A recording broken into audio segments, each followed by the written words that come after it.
Siyempre with Dustin, first time ko siya makilala sa PBB, and siyempre ibang experience naman yung naramdaman ko doon inside with him, and our chemistry inside was so different from taping. And with Will naman, siyempre this is her second project together. So parang ang masasabi ko with the both of them, that kilig that they both give me is different.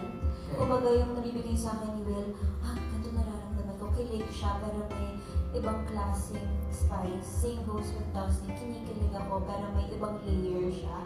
So I think that's why, that's what the fans saw in the three of us. Kaya rin naniwala sa amin yung mga taos because subconsciously, hindi namin napapansin na chemistry-wise, we all bring something into the table.